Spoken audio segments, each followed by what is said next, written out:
亲爱的观众朋友们，大家好，欢迎大家来到天津卫视大型情感节目《爱情保卫战》。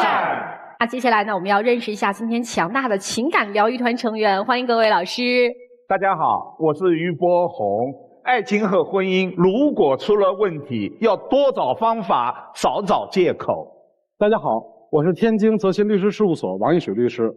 法律是道德的底线，那么对于爱情，法律是可以约束爱情的边界。大家好，我是莎娜。柏拉图呢曾经说，真正的伴侣呢是灵魂上的契合，而不是形式上的亲密。大家好，我是雷鸣。婚姻里别记账，账记多了，夫妻俩就只剩下算账了。大家好，我是你们的老朋友曲伟。爱情需要里应外合，你琢磨，好好琢磨琢磨。接下来呢，我们来有请今天来到节目组求助的两组嘉宾登场，欢迎他们。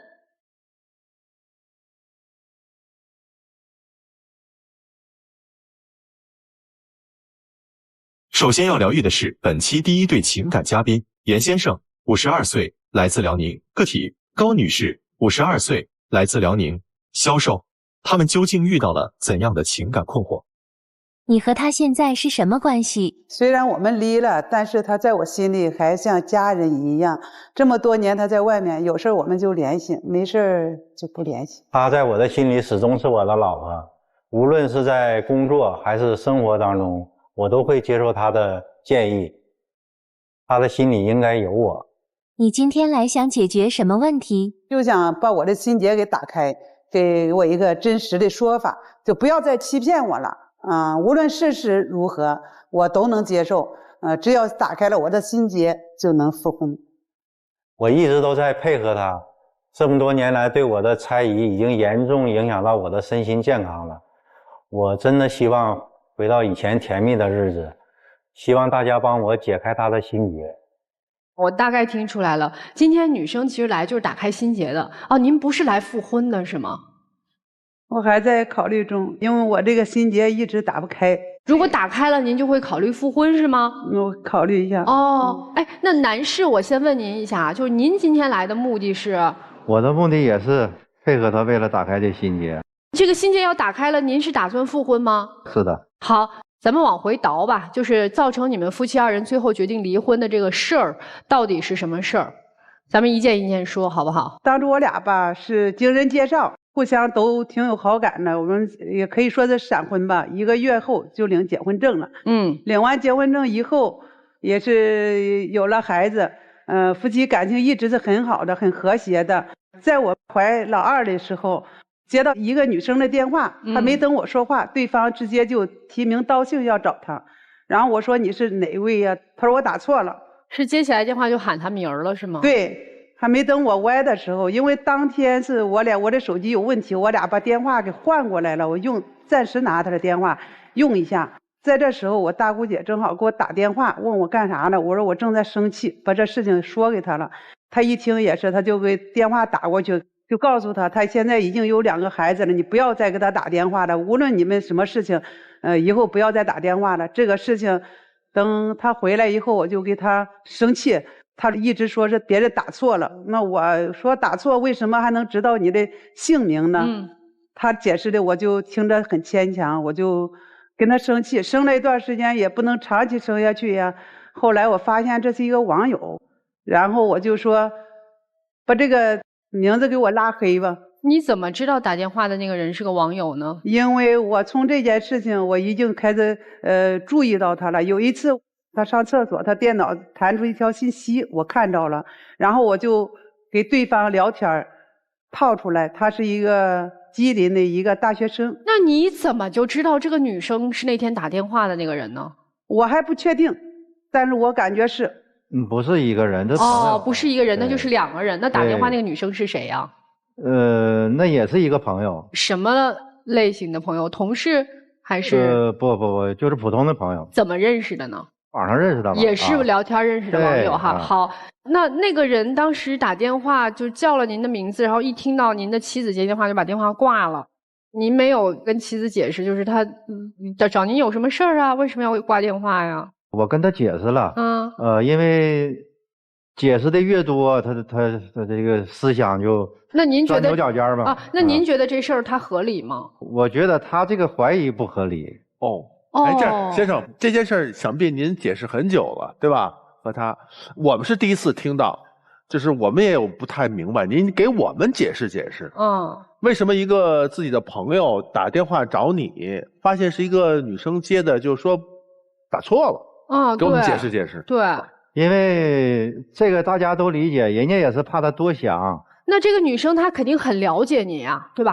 她得了解您和您媳妇儿，她才能知道哦，你媳妇儿是一个爱多想的媳妇儿，是不是？这个都是女人的共性吧，应该。这不对，您看他报了你的名字。您不能欺负我们今天场上女生少啊，说女人的共性。我好歹大嫂也是个女人啊。因为我曾经跟她说过，我老婆心眼小一点，就说咱正常的话打电话都行，平常细微小事的话来说，我说尽量不让误会。所以呀，这就证明您跟这个女生聊的不少嘛。就是我们还是没明白，一个女生找你有什么事儿不能让老婆知道。那倒没有啥事儿。就是那在此之前，应该经常有很多女生跟你聊天，但是我完全不知道这个事儿，这当时我也不知道，过后才跟我说的。好，这就是俩女生啦。第一个女生是打电话挂电话的女生，第二个女生是在 QQ 上发现了一个女网友聊天的。我感觉打电话和那个网友是聊天，那个是一个人。好，那您接着往下说。当时是在北京那边做生意，这时候我不是马上要生了嘛，然后我就回老家去生孩子了，快要出满月，还有几天要出满月的时候，他要走，我说再等2天我就马上出满月了，我说咱们一起走。他不行，他着急要走，他说回去有事情。我明知道那边什么事情都没有，他就说有事情，问他什么事情他也不告诉我，他就要走，坚决要走，然后他就走了，然后过完满月回到我们住的地方以后，我1个星期以后打扫卫生，在沙发和床脚底下发现一个计生用品的瓶儿，我当时我就懵了，就问他我怎么回事，他说他不知道怎么回事，我再三的追问他，他最后回答我的是，我们当时住的1楼，他回答我的是风吹进来了。来回开门关门，那都是老式的房子，防盗门都是网的，刮风的话啥的树叶都能进来。再一个家里面人来人往的朋友也多，就说这个也不知道这是到底人来人往的朋友来多，来你家睡觉啊。当时你说是朋友来咱们家了，有可能是他们，我问你是哪个朋友，你说以后再告诉我。然后是这么多年过去了，你一直也没有给我一个说法，到底那是哪个朋友来咱家，我都不知道。因为啥呢？你这种怀疑吧，你强加因为我身上，我只能是这么说。咱俩换位思考，如果是你看到这个问题，我那么给你解释，你能相信吗？不是说我能相信吗？而是说那个你是什么样的心情？处于那个环境下，那个都有可能，是不是？你当时你给我说了，你要给我一个说法，到现在你也没给我一个说法，那个说法待会儿咱要个说法，这个事儿先放在这儿，这是一个问题。之后还发现了什么？当时还发现2个桶装的方便面在垃圾桶里扔着，他是最反感吃方便面，从来不吃方便面的。这是在没发现那个之前，进门我看到了。然后他说。我吃完我不想没扔，没来得及扔。这件事儿其实就是在您心里一直留了一个阴影。接下来还有什么其他的让您怀疑的事情吗？这个事情闹完以后也不了了之了。等我家还3个月的时候，他要来东北去办事儿，一天就是电话都是畅通无阻的，都能联系到，也是不断的视频电话沟通。到了晚上6点多6、7点钟的时候，我和他联系不上，所有人都和他联系不上，包括家人、父母什么，谁都跟他联系不上。他当时来还有个同伴也跟他联系不上，失联呢。到第2天早上，他给回个电话，他说他去洗澡了，没听着电话响。我说那你一块儿去的人他咋没去？他说那个人不行，我不能带他去。我怀疑这是和那个网友，因为网友是吉林的，怀疑他们俩是约会见面了。没有，我那天我洗澡是他们别人请我，朋友请我洗澡的。我们在一块儿就是说，也是为了就是考察市场，谈论这些事儿，谈论生意上的事儿，在一块儿喝酒一宿，也没看电话。因为正常咱那个东北洗浴的话来说，穿个浴袍什么的，就是喝茶呀，喝茶在茶室里面，哎，就是是这种状态。手机都没放在身上哈。对。一直在柜子里锁着来着是吗？对。这个事情就是生气，无论怎么跟他闹，他都不跟我闹，他都哄我，就是各种方法哄我。我总觉得来说，就是夫妻2个人在一块儿吧，你首先第一点，你就是必须得信任。双方你要是不信任的情况下，你说你互相猜疑那种生活的话，是，如果你要是没有这么多值得猜疑的事儿，也没人愿意猜疑。但是他生完孩子，我也不知道是。他一直说我是产后抑郁症，我感觉我在产后抑郁症这些事情，正常人都会是去这么理解。如果他给我解释理由能正常一点，解释的让我满意也行。而且你解释的所有这些问题，让我都感觉是越描越黑了，对吧？对。我问一下，二位结婚多少年了？结婚20年了。你们一直处在一个1年见个1、2次的状态吗？不是，就最近这几年。见一次多长时间？见一次也就是1个多月。1个多月，因为我公司在外地嘛。自从我们离婚了之后，我就是1年回来1趟或者是2趟。离婚了之后，就是孩子、父母都不知道，没告诉他们，相当于到现在还不知道，不知道。所以说因为我这俩孩子怕影响孩子。所以说，就是跟任何人都没说。因为这2个孩子都是女孩，而且都处在青春期、叛逆期时间。行，咱接着说事儿。还有什么事儿让您就是最后赌气离婚的那个？后期，他就外地出差，去那个地方出差也很多次，每次也就是1星期左右吧就回来了。最后一次，他走了大概有10多天呢，我打电话问他，我说你啥时候回来？他说办完事就回来。我就又等了半个月以后没回来，我又打电话，孩子告我3、2天就回来。我说你多少个3、2天了，你都没回来，我不能在家一直等你吗？我得带孩子出去玩。他说你该出去出去吧，然后就带孩子出去玩了一圈，大概1星期吧，我就着急回来。回到家以后又等了几天还没回来，然后我又打电话，他也不接，打视频也不接。后来他回来了以后就是告诉我他在那边开公司了。我说你不是去出差了吗？你怎么你开公司呢？你倒告诉我，你不能说3天2天回来，你都去1个多月快2月，你回来你告我开公司了。我说你开什么公司背着我，不能让我知道的事情啊。他说那我怕我去那开公司你不让我走，那我也就同意他去了。从这去了以后，1年大概回来个2、3次、3、4次，电话刚开始去基本上能打通，视频也能打通。到后期1年回来1趟，电话基本上都是不接，推迟个10分8分的，找一个地方给我回的电话。打视频他就给我转成语音，所以这个事情就一直是这样事儿的，我就感觉是在撒谎。他回来之后回到你身边状态正常吗？他每次我做饭快要做好的时候，他说我下楼溜达溜达，一下楼就是半个小时1个小时都回不来。我给他微信给他打语音，手指占线，最后给他打电话是给他电话给他冲断的，他回来了。后来有一次俺家那老二那时候刚3、4岁，他带孩子要出去公园里去玩，带孩子说爸带你去公园去玩去。回来我问孩子，我说爸带你去玩了开心吗？孩子说爸爸出门就打电话，也不陪我玩。我感觉他到了这个外地开公司是又有一个人，对，之前那个是断的，这是又有一个好。他所谓的在外面去开公司，有没有明显比以前给的多了？因为开公司了嘛，对吧？对，没有。他说最近公司状态不太好。所以今天其实您来到我们节目，希望我们给到您的帮助，就是说，就这么多让您怀疑的事儿，您就是到现在都没有得到一个合理的解释，对的，对吧？所以就一直在想要一个解释。如果这个解释今天给到了您，假如我承认了，我就是有人了，我给你说1、2、3、4、5，啪，我给你列出来5个人，我曾经有了这5个人，我给你解释了。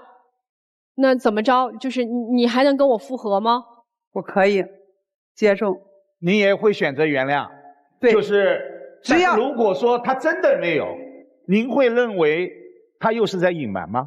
他说真的没有，我根本就不相信，在我心里种下的就是事实，就是。你就是要让他说一句有就行，是吧？对。好，接下来这样，我们先来问问今天同样来求助的这个一对小年轻的情侣啊，你们俩有啥想法呀？我觉得我不支持这个姐姐复婚。因为身为女生，我非常的就是跟她能够感到共情。我觉得她在爱情中一定是一个非常容易内耗，然后又敏感脆弱的人。这位先生他就没有给这个女生相对应的安全感，让她觉得她在爱情中是有保证的。她出现了这么多的事情，我觉得有的时候不一定是巧合。来，我们听听这个各位老师怎么支招了啊？男人的背叛，没有女人会接受得了。背叛有时候它就像一面镜子，即使这位前夫哥，您的复合的求原谅的成本很低，只要你承认以前的一切，前妻可以选择原谅。但是我此刻作为男人对男人，我非常渴盼您能问心无愧地告诉我，他说的以前您的一切是事实吗？不是事实。好，您有过实质性的背叛吗？您对着良心说。没有，没有。妻子给的条件是，只要承认过去，我们可以复合。但是他如果真的没有呢？难道一定要往自己身上去按这一些人，然后求的原谅，求的复合吗？而且面对你当时选择的离婚，他是坚决不肯，对吧？我不同意。一旦有了这样的一种背叛的男人，有些是渴望离婚的，有些对离婚是麻木的，但是他渴求的是婚姻。所以我只是提出一些我自己的这样的一种观察，供您参考。首先第一个啊，我个人认为啊，您怀疑，包括您的猜想，可能从您的思维里，您认为是有证据的，而且通过生活环境、生活习惯，您可能觉得您的猜疑就是对的。当然，我作为一个律师啊，可能从个人情感上来讲，我觉得有些猜疑是因为各自的生活习惯、你的生长环境决定的。可是如果从某些我们遇到的案件，或者说从某些这个所谓的法律上的证据来说，您这些只是猜测。那么第二呢，我就要说到的就是关于这个男方这边您的一些解释的问题。那么解释呢，也只是就您的怀疑啊，男方的表述就是啊，我觉得由于您的这个疑心太重，他可能不想更多的去解释，或者他认为可能越抹越黑，解释越多可能会让您心里的这个疑问或者您的这个想法会更多，所以他可能选择更多的是我不解释，或者我找一个理由，这样能够避免一些更多的误会产生。可是你们事实上呢，在18年的时候确实办理了离婚，所以我觉得既然您在当时18年选择那么温和的情况下把婚离了，那么关于男方所谓的事实问题，即使他今天解释了，无论是什么结果，在您心里您已经认定了一个结果。其实他的解释还重要吗？我个人觉得不重要了。而且有一点，我觉得男方你从18年离婚到现在这么长时间，如果您猜测是对的，他外面有人，他完全可以没有必要继续跟您保持这种关系，因为对他来说他是自由的，他在法律上已经没有了约束力了。所以我建议您一定在两方面考虑清楚之后做一个选择，毕竟这个选择可能确实会影响到后面很长一段的生活。好，谢谢王律啊。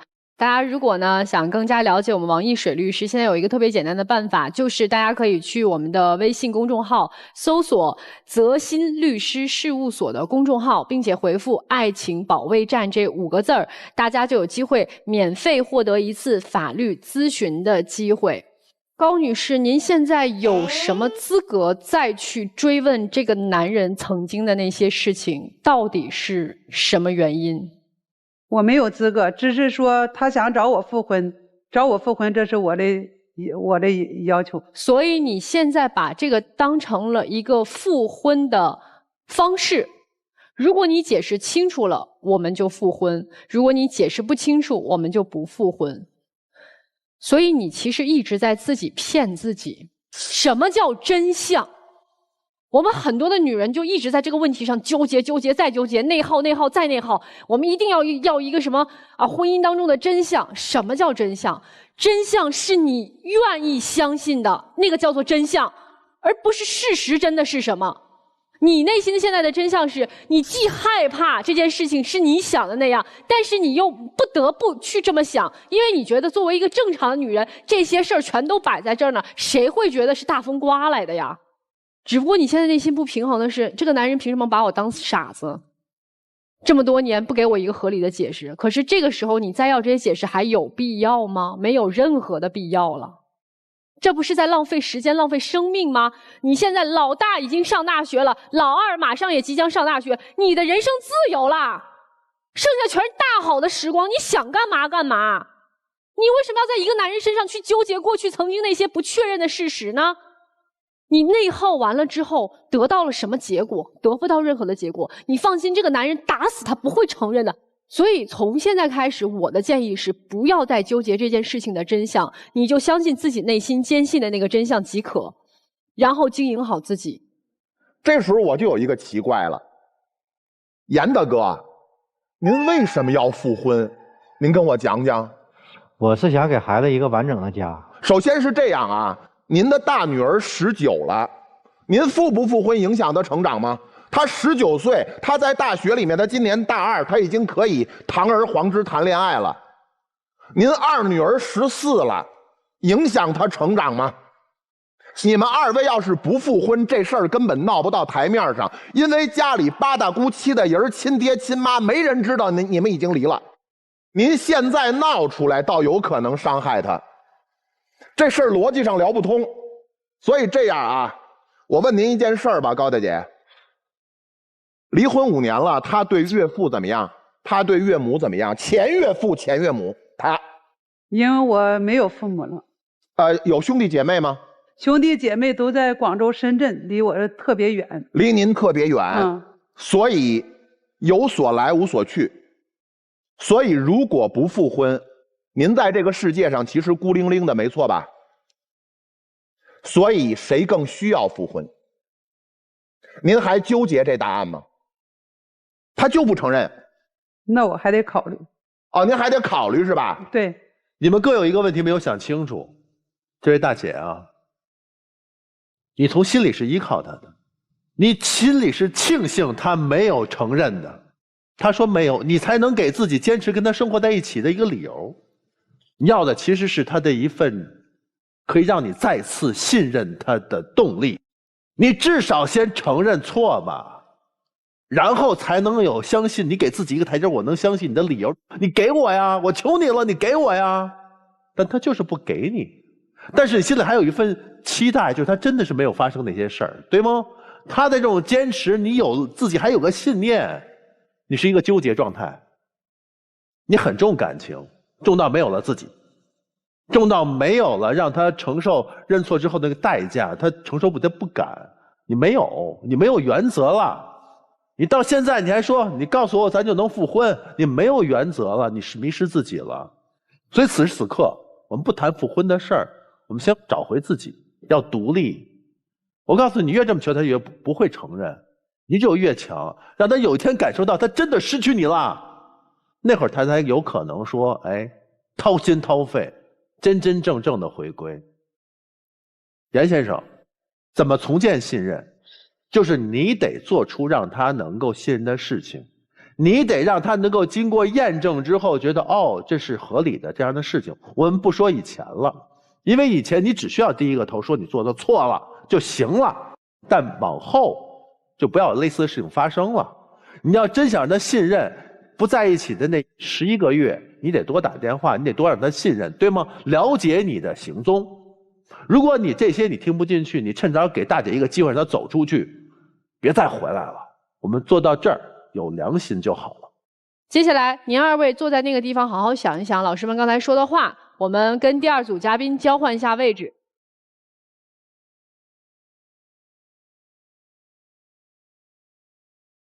本期第2对情感嘉宾李先生，23岁，来自哈尔滨，甜品师；龚女士，22岁，来自哈尔滨，口才老师。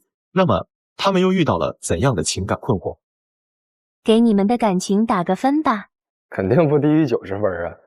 说实话，他除了有点无理取闹以外，其他的也就没啥。最多50分吧，因为我觉得他不爱我了。他比较直，然后我又是一个比较敏感、容易内耗的人，然后他又跟女生没有边界感，又太黏他妈妈了。对这段感情还有信心吗？有信心，肯定有信心。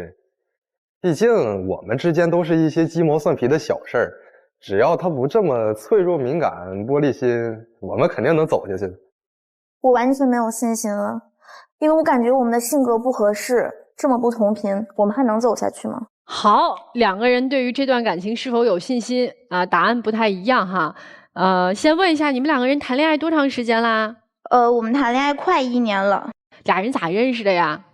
因为他是甜品销售嘛，在他的那个甜品店铺，我们2个认识的。就是他那个时候正好是进群有优惠吧，然后就是我们就加上了好友，这是我们第一次认识。然后我们在一起是我发了一个朋友圈，然后整了一个定位，然后他还说，哎，我正好在那儿啊。然后他就说，哎，咱们要不要就一起吃个饭什么的？我说，哎，可以。然后我们就一起吃了个饭，然后就聊天，就初次觉得就彼此还挺有好感的吧。然后慢慢的就在一起了。你刚才在那个你们2个人为什么而来的这原因里面说到一点，说他好像什么异性边界有问题是吗？这个我觉得真的太关键了，他真的跟女生的边界感，我觉得真的是有一点混淆不清吧。因为他是甜品销售嘛，然后他肯定接触的女孩子比较多。我们俩在一起以后，我在他的手机里看到他和女客人的一个聊天，然后2个人互发表情包，当时我就真的直接生气了。发表情包怎么了？有什么问题啊？不是你发表情包，是发我们之间的一个表情包，就是那个表情包是从我这偷的呀。那表情包我愿意跟谁用就跟谁用啊。不是，那最关键的是你为什么没有跟我报备呢？这件事情来办卡我怎么报备？他就是我俩面对面，我告诉他啊，你等一会儿我跟我女朋友报备一下。那你让我发现这个事情以后，我肯定心情不好啊。他就要是加一个女生就得给你报备一下是吧？因为我在恋爱中就是他如果要是加别的异性，他一定要跟我说的。好，那第2个事儿是什么？他和一个他的学妹打游戏，然后被我看到了，这是第2次。我是跟我另一个朋友一块打游戏，那个学妹我根本不认识，是那个朋友叫来的。因为他那个学妹就正好发消息了，然后我看见了，但他打游戏的时候他没有跟我说跟那个女生呀。然后这事儿让你很内耗吗？这事儿我就觉得很莫名其妙，然后我就有点内耗吧。我就因为我是一个特别敏感的人。行，反正现在就这2件事儿，你没报备，你心里不舒服对吧？你觉得他做的不对，还有啥事儿让你觉得他没有边界感呢？还有一件事情就是，当时吃饭吧，我就手机当时来了一个短信，然后他就说这是我前女友的短信。因为他跟我说他跟他前女友养过猫，然后那只猫叫东东，然后那个女生就说，哎，东东生病了，就跟他说了一声。这有什么可内耗的呢？你想我们连微信都没有，他发的是短信，他为什么就给你发消息了呢？我哪知道他为什么发消息啊？那你们没有经过聊天，为什么他会给你发这条短信啊？我怎么会知道？你俩都分手1年的人，能突然找你吗？那他就是突然找我了，那你要我怎么解释呢？那你看到这个消息之后，这个男生回复了吗？没有啊，他没回复，因为我想用他手机回复，他不让，他把手机抢走了。没回复，他后来又再联系了吗？没联系啊。行，就前任突然发消息了，然后你也不行了，就跪地上我就开始哭了。你这个理，关键人家也哭的没理由啊！哎呀，有理由，有理由，有理由。来，还有啥边界不清的事儿吗？就没了。之后我就经常会去用短视频去看，就是他俩有没有联系。你说你查到什么了？也没什么东西吧？那确实没什么呀。那就那如果你要事实跟我报备的话，我能这样吗？经常拿小号试探我。什么叫拿小号试探？就是他自己新建一个小号，然后来加我的好友，然后就试探。但是我猜出来是他了。那你不还是加了吗？那我加一个陌生人很正常，我得至少知道他加我是为什么吧？他早就知道是我了。我知道是他，所以他故意将计就计就加了，然后故意。他最开始加的时候肯定不知道是我，但是后来就聊着，他发现的是就是我的口吻嘛，然后他就知道了。哎，男生，我想问一下，你在加的时候，你知道这是你女朋友吗？还是说你加上聊了之后才知道的？我聊了之后才知道啊。所以你还是会随意加女生的微信的，是吧？她不是女生，她是一个新的小号，她没有性别那个设置。那我头像是女生的呀。头像是女生的，我头像还是你呢。哎，好，这是他说在异性边界不清的几点事实证明啊。接下来你还说什么？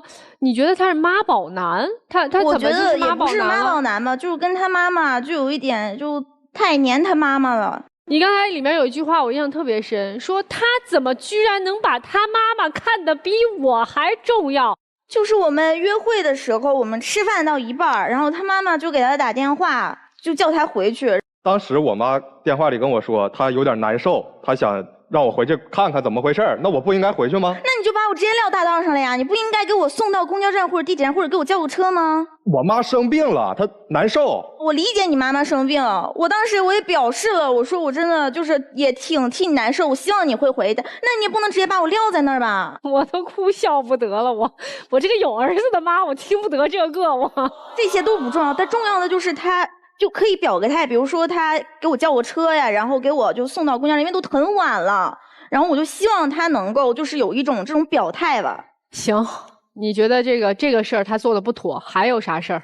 还有就是我们两个然后走就是逛街嘛，然后他妈就突然给他打个电话，直接说什么啊你回来聚餐吧，怎么地的，然后他就回去了。我确实是我的问题啊，当时毕竟是跟家里长辈吃饭，不回去不好，对吧？那你妈不知道你跟我出来吃饭吗？她不知道啊，我跟我妈又不住在一块儿，她怎么会知道我跟你出来？那你不会跟你妈电话说，哎，我跟我女朋友在一起，一会儿我再回家行吗？晚一点。我当时不是没想到，我后来是不是也跟你道歉了？你这有什么可揪着这些小事不放的呢？这是小事吗？这慢慢就是大事。是什么大事？所以男孩的妈妈得懂事儿。您说我呢是吧？男孩的妈妈得懂事儿，你自己看看，你别让儿子这么难为，何必呢？就别老打断人谈恋爱是吧？就是。对，但是我觉得正常反应，跟妈说一下，我现在有事儿，跟女朋友逛街呢，有何不可呢？又不是妈妈生病了，主要是家里人长辈嘛，你拒绝了也不好，不去不好。姑娘，你见过他妈妈吗？没有，但我觉得他妈妈不是很喜欢我。这咋没见过你就觉得他妈妈不喜欢你呢？因为他跟我描述的说他妈之前一直想让他找一个大个儿，我不身高不是很高嘛，长得我有点像那种小土豆嘛。你没见过他妈妈，你就给他妈妈下定义了？因为我之前还送过他妈妈一个礼物，就他妈妈在他生日的时候嘛，他跟我说了，然后他妈妈是知道我们谈恋爱的，但是他没有见过我，然后我就送给他妈妈一个礼物。然后我就问他，我微信问他，我说那个你妈妈喜欢吗？阿姨喜欢吗？然后他说他妈就撇在桌子上，他也没怎么看他妈。什么东西？这就是一个小摆件儿，就正常放在桌子上，不是撇在桌子上。你觉得如果很喜欢你的话，他对这个你送的东西应该表现出什么样的举动，就是证明他很喜欢你？觉得可以录个视频啊，然后他妈妈可以就是高兴一点表现的。哦，这姑娘给我提了个醒，就是如果你要是对你儿子的女朋友送来的东西，这个很喜欢你，你要给人家录个视频。哎呀，谢谢你啊，姑娘，我妈阿姨很喜欢你送的礼物啊。哦，应该这样对吧？哦，反正我觉得应该是这样的。但是很多，尤其是上了年纪，真不会干这一个事儿。这不学着呢吗？这不学着吗？于老师，来，姑娘还有啥不满意的？今儿都说出来。就是他妈妈，反正就是这两件事情，因为我就感觉那。很莫名其妙，就我们出去吃饭，就中途就打断我们的约会，所以我就觉得他是不是应该就是弯弯绕绕一点，就是因为我更是那种就是比较容易瞎想的人嘛，敏感的，对，比较敏感内耗的人，然后他就是那种就是直性子。一条路走到直那种的，我觉得直接说没有什么问题啊。可是你直接说，有的时候是间接让我觉得我不开心啊。来，我问一个重要的事件啊，你们的纪念日或者说你的生日这样重要的节日，他有没有送你礼物？说起这个，我就突然想起来了，我们两个人呢，就是有一个很重要的纪念日，就是我们1个月纪念日，他给忘了，因为现在。年轻人他对仪式感是非常重视的，就是比如说我一个女生，我觉得谈恋爱肯定是要有仪式感的嘛，那至少男生要给女生一个非常，就也不是说很隆重吧，就至少要送我一个小礼物，会让我表示很开心，大家一起吃个饭，就面对面，我觉得也很开心了。但是他没有送我，我当时确实是忘了，但是后来我是不是补给你了？那当时你为什么不给我再送个蛋糕或者一个鲜花呢？我都送你一个小礼物了。我觉得那后期补了，那我现在送你这个礼物还干嘛呢？那为什么我当时问你，我说你为什么没有送礼物？你说我们现在好好在一起不就好了吗？这话也没毛病啊。1个月的纪念日没送你礼物，这个应该算是这男生就是怎么能把这样重要的日子给忘了呢？对吧？这样我就觉得他有点粗心大意，可能他没有坏心思，但我觉得他真的太粗心了。这件事让你很不满意。他还有啥让你不满意的？他是一个很爱规划的人，他就是比如说，哎，我早上干什么，我中午干什么，晚上干什么，他都要就是罗列出来，做一个计划那样的。他是一个比较爱做计划的人。比如说有一天我们在大街上，我饿了，我想去吃饭，然后他就说，哎，我得看一下有没有差评。他觉得，哎，这差评不好，我们就不吃了。我说我很饿了，我要吃。他说，哎呀，不行，这个差评怎么样的，咱别去，咱换一家。我就换一家，就旁边再换一家有什么？可是我饿了呀。他就在旁边。可是旁边你也会看差评啊？一条街好几家店呢。你也太规矩了吧？你女朋友在这儿呢，我饿了，我想立刻吃饭，不行吗？你就让他吃那个有差评那店就不能进吗？哎呦我的天哪，你真是怎么？啊，行好，你觉得这个男生规划性太强了，你觉得不顾你的感受，对吧？对。那姑娘这恋爱还谈吗？咱？就这么差劲儿了，你又听妈的，然后他妈一叫就回家，然后又不注意男女的这个边界问题，然后又不注意你的情绪问题，这么差劲儿，这男生咱还谈吗？因为我来这里就是想问问各位老师嘛，就是我太敏感了，还是说他太直？想看看是谁的问题是吧？对，想更看一下。那如果假如说我们都说是你的问题呢？我可能会改，但是你还是要继续下去谈下去的是吗？我现在也是特别的犹豫，因为我们的性格不是很合适。男生你呢？我是想继续谈下去的，我们之间也确实有很多美好的回忆嘛。那你觉得，如果他要说让你改刚才说的那些种种，你觉得你改得了吗？能改得了。男孩愿意，生气不生气？能改，你要能改，你最开始想什么呢？哎呦我的妈呀，能改还不行，能改我还得再给你扣一帽子，你刚开始想什么了？行好，我了解了。来，这跟你姑娘她们年龄差不多哈，说说吧，看就像自己孩子似的，这怎么样啊？小美女，我感觉你要面对现实，以后咱们要过日子，所以你看好的是这个男孩人品和他的三观，你不要太较真了，有些事情不是都一定的。我觉得女孩来说呢，应该给男孩多一些理解和宽容，应该相信他。我们接下来听听老师对你们两个人这段感情，大家有什么建议啊？小作怡情，大作伤情。女生很显然，你的作已经作得酣畅淋漓，已经作得突破天际。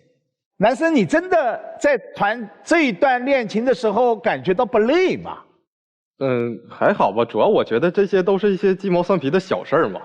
所以您看，您这样酣畅淋漓的作，他都能够忍受，能够接受，能够豁达，能够包容。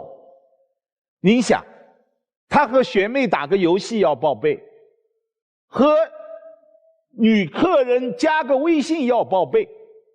这个世上有几个男人受得了？在恋爱当中，如果一个女生她所释放出来的是这样的一种严严格格的控制，很多人跑得老远了，过分了，过度了。恋爱很简单，那就是相互尊重、相互信任、相互珍惜、相互真诚。对，有一些小的细节不伤及到你们情感基础和底线的，要学会睁一眼闭一眼。你的眼睛长得是很大，但是不要每天把那个眼睛瞪得很大的盯着他，他很累。他今天还能说哎我受得了，明天呢？所以女生，我们在一段恋情当中，我们当然女生我们要撒娇，我们要作，男人要哄，但度一定把握住这个度。另外告诉男生，女生作的背后往往是她的愿望和渴求，她渴求什么你要解读懂，她不停地作，说明她渴求你的爱。李先生、龚女士，啊，刚才我这个听了你们整个的过程啊，我一直在笑，但我却是一种很幸福的笑，而且我觉得你们这个过程确实是年轻人谈恋爱的一种甜蜜的感觉。那么我有几个问题呢，也想问问你们。那你们在一起1年了，你刚才提到的都是这个男生的很多的哪些的问题。那这1年当中，这个男生对你有没有好的地方？有没有让你感觉很幸福的时候？有啊。多吗？其实如果说多少，肯定是不能用这个来计算。但是就是当我真正在幸福中的时候，我就会感受到，哦，他真的很好。但是有的时候就吵架，就感觉，他怎么这么直？我先说男生的这个性格，我很喜欢。我认为你作的太厉害了。你们现在是恋爱，如果有一天你们结婚，你可能会作到爱情法律的一个边界线。因为你已经从现在刚刚开始恋爱，那未来你们结婚还有很多的这个时间，那我认为你们结婚之后，有可能你的这个作会触碰到底线，那个时候不是爱情你们恋爱的问题了，可能涉及到家庭婚姻很多问题，我认为你需要改。那么说到男生，恋爱跟结婚它是2件事，你们现在考虑结婚往后走，我觉得早一点。年轻嘛，你们还有很多的无限的可能。你们可以做一个公式，如果1+1大于2，也就是说你们双方之间在一起的幸福感、快乐大于你们之间的矛盾，那么先感受这段年轻的爱情，不用考虑这么多。如果大家想更多了解我们王一水律师呢，欢迎大家去我们的微信搜索关注泽鑫律师事务所的公众号，回复我们爱情保卫战这5个字啊，然后呢就有机会获得免费的1次的律师咨询的机会。我来说一下小龚啊，你要是这样你嫁不出去啊，我的天哪。婆婆说话了。你太以自我为中心了，你太把自己当回事儿了。就是这不是敏感不敏感、内耗不内耗的问题，你每天在给自己挖坑啊。这不光是对爱情，如果你要是在你的人生当中都是跟自己这样锱铢必较，你现在不是在折磨别人，你知道吗？你是在折磨你自己。这个男生为什么不会被你折磨？我说的简单一点，这男生这无所谓，就是我没跟你真较劲儿，哎，你行，我觉得我做的不对的地方，那我就道个歉。但是如果你要是说让我为我没有觉得我做错的事情去认错或者买单的话，对不起，我道不了这个歉，我也不知道怎么了，所以最后就内耗的是你自己，你懂吗？所以你不是在跟别人怎么样，你是在自己折磨你自己。所以我觉得你一定要改变这种以自我为中心的为人处事方式，它不只是针对你的恋爱，包括你生活当中，我相信如果你有好姐妹的话，好闺蜜的话，她们一定会跟你说这样的类型的话，就凭什么都听你的呀？就像你能在前面的采访当中说出一句啊，他居然把他妈妈看得比我重要，姑娘，那是生他养他的人，他今天能健健康康的活到24岁让你认识，那是因为他爸他妈，不是因为你。跟你才认识不到1年的时间，凭什么人家妈妈生病了不能把你丢在路边呢？他才24岁，他怎么能做到如此周到？如果他真的当时那一刻能做到如此周到，先把你安顿好再回家找他妈，这个男生不值得托付，因为他太形式主义了。改变自己的思维模式，否则的话，你不管是男朋友，你换几个男朋友，你都一样得不到大家对你的真爱。第二，你的所有的交友，你的身边的朋友同事，你会发现大家都会渐渐远离你，因为不喜欢你这样的人，明白吗？好，首先啊，刚才有一个细节特别打动我，说你为什么要加上他？你为什么要跟他聊天？他的头像明明是个女孩，我的头像还是你呢。他说这句话的时候，有那么几个能看出来。第一个，我无愧，我头像是你，我加他怎么了？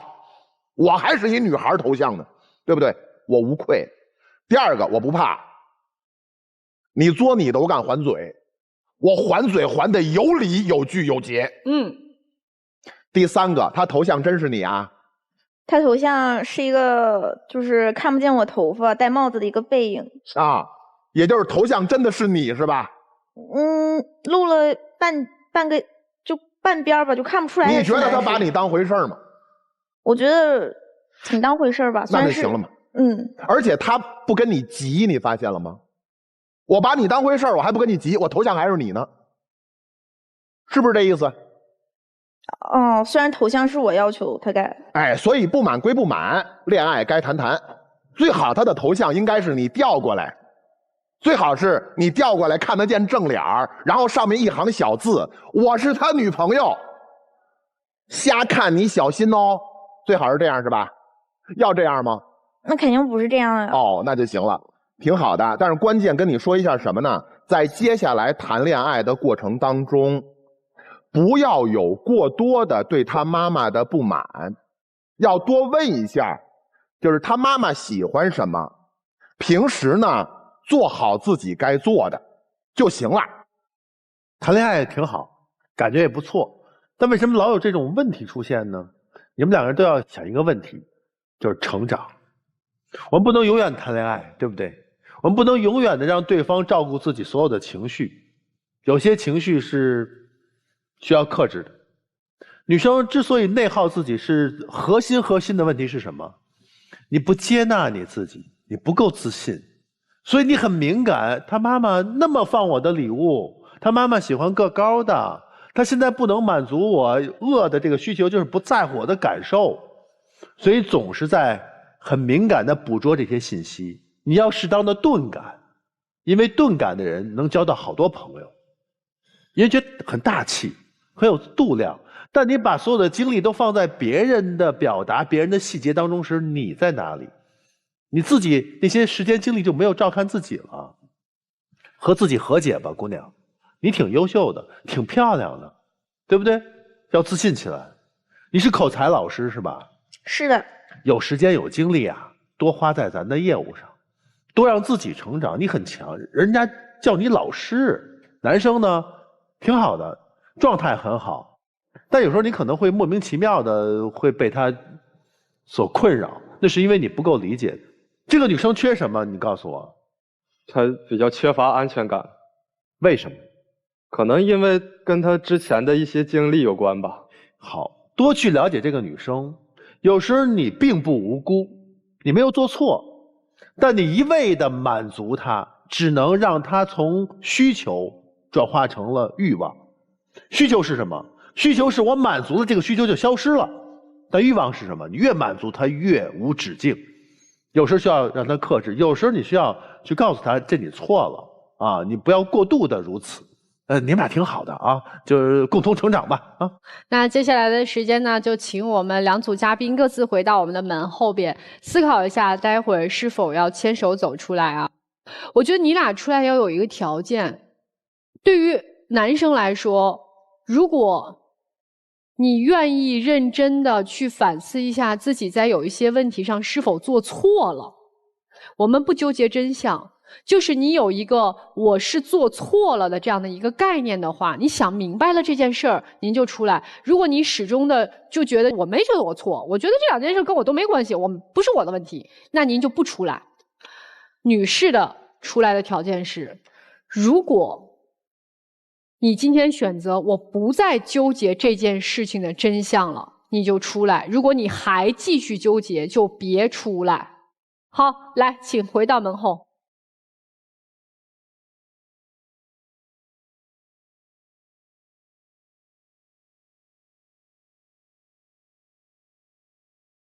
好，那我们在揭晓我们第一组嘉宾的结果之前呢，要提醒一下电视机前的观众朋友们，你也可以登录优酷视频、腾讯视频、搜狐视频观看节目的完整内容。好，他们到底是如何选择的呢？我们3、2、1，请开门。肯定出来，没了。哎呦，肯定出来嘛，肯定的呀。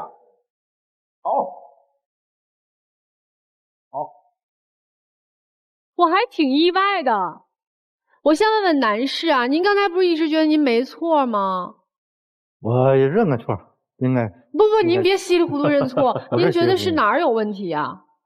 我觉得让一步的话，应该是以后的日子会更好。就是比如说整夜的失联这样的情况，您觉得是您的问题吗？还是女生太猜忌了？应该是我考虑不周全吧。那女士，您是想明白了，就觉得说先不纠结了？我感觉老师说的很对，应该放下这一些。既然想往后走的话，放下这个心结，不要再去自己欺骗自己了。对，好，祝福你们，接下来的时间交给你们。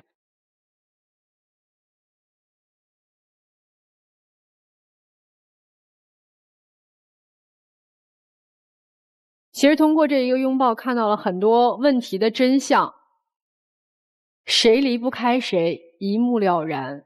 这个抱对于女生来说，可能真的等了很久，但是这个抱的形式和时间，也能说明一些问题。对呀。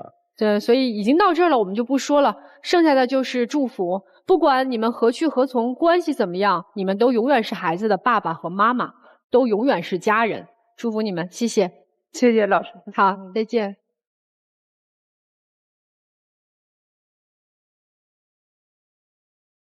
好，我们接下来要来看我们第2组嘉宾的结果，那他们到底如何选择？3、2、1，请开门。这个肯定是出来了，这小年轻应该是出来的。小夫妻肯定出来了。啊？他们不出来啊？哎呦！这怎么了呢？这个也就是你看，这个女生自己给自己的爱情设了一个局，设到最后把自己的爱情毁掉了。也不见得就是今天分，只不过可能他们2个人需要再冷静冷静。我觉得这么年轻，还是享受这一段恋爱的过程。他们可能发现了一些问题，然后确实呢也不知道该何去何从。今天可能在这得到了一个答案，但不管怎么样，他们的人生才刚刚开始，祝福他们吧。好，那接下来呢，让我们一起进入婚恋新说法。